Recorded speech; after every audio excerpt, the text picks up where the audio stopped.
friends, thank you so much for coming back to my little hobby crafty DIY channel thing I have going on here.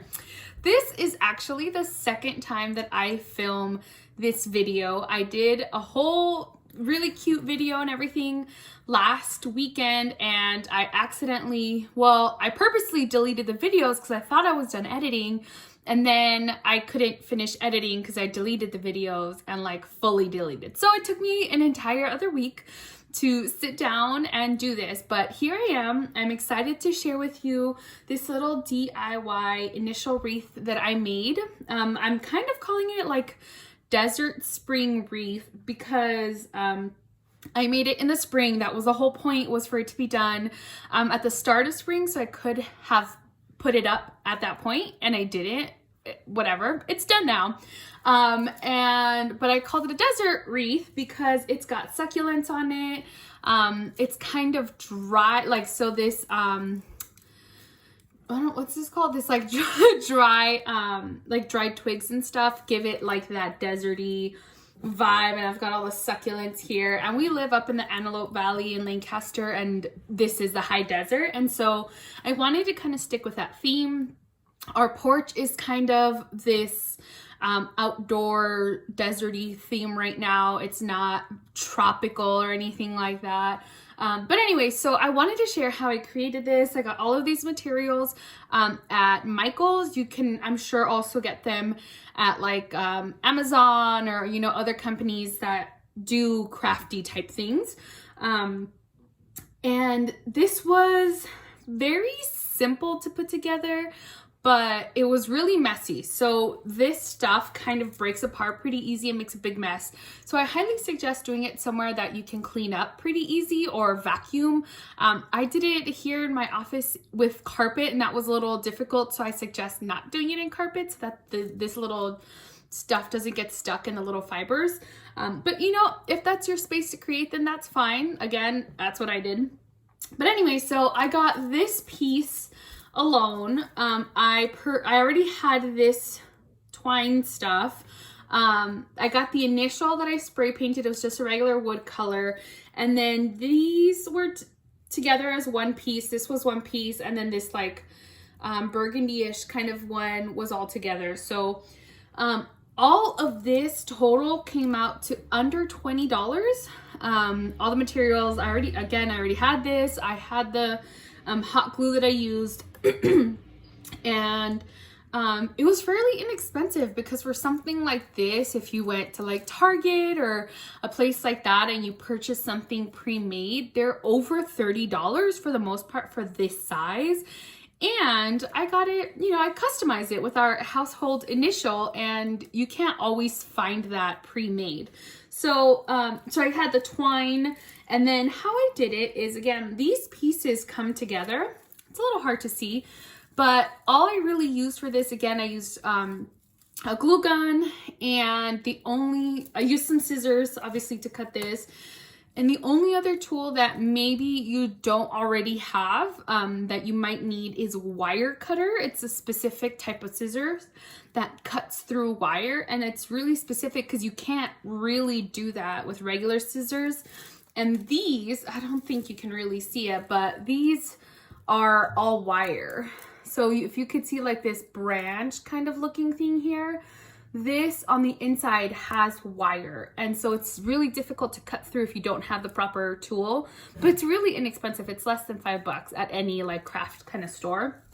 And so that's what I did. So I purchased these materials. I had a vision of what I was going for. I had seen it, I think, on HGTV or something, like the magazine, and I got all of these individual pieces. And then one day I was my best friend and I were doing our FaceTime like creative time. She was doing her art and I was working on this, and I didn't have, again, I had a vision, but I didn't have anything specific, so I just kind of played around with the placement of it. I kind of moved them around. I wanted to look at what it looked like if this was over here, if I had the letter on the other side, all of that. So eventually I decided on this, and then I literally just stuck everything in with a glue gun. And so you'll be able to see an example. You can't see this from afar, so it doesn't matter.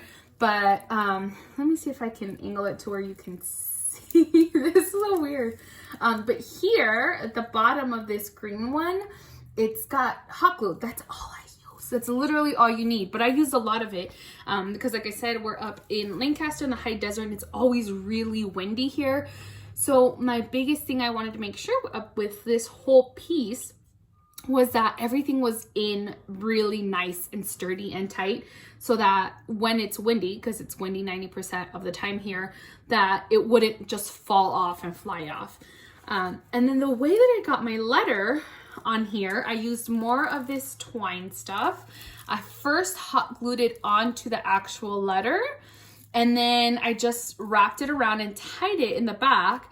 And what I did is I tied it once like you're tying a shoe, halfway, and then I put hot glue there and then kept tying it and then just put more hot glue. Again, this is facing the back of the door, so like it doesn't matter if it's kind of messy. It's not necessarily attractive to look at, but who cares? No one's looking at that. But again, my goal was to make sure it was sturdy and it held on tight. But that's it. And then I just used this twine to wrap around it a couple times here, and then I hang it on our door, and now it's there. It's been sitting on our door for a little over a week now, and it's held up really well. Construction wise, everything's still good. Here on my desk, it's making a little bit of a mess, and I'm sure it's made a mess outside with the little bits of these falling off, but the actual succulents and things that I put in are totally holding strong, and I'm really excited to see that. So that's it. This was a really easy basic one. Actually at Dollar Tree I have seen similar ones of these. They're just smaller. This, as you can see, for size reference, it's like bigger than my head, goes like all the way around.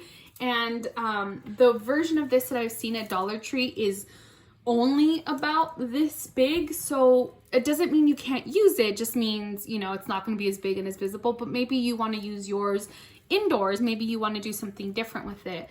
And there's so many versions of this. So this is like this like twine twig material, and there's also like a green styrofoam one, a white styrofoam. I've seen just regular wire ones that you can decorate with like burlap or ribbon or different things. There's so many versions of it. So I would just do some general research on what you want to go with. I love Pinterest. I get most of my DIY ideas there. So if you want to just do a Pinterest, you could just search like DIY wreath, right? And you can see other versions of it.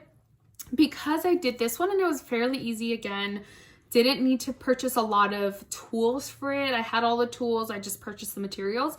I'll probably make more throughout the year. This was like my spring one. Maybe I'll make a summer one and a fall one. And I already have my winter one that my friend made for us custom. So I'm good with that one. I love it. But anyway, so I hope that this has been helpful for you. I hope that you have been maybe inspired to create something for yourself, something for your home.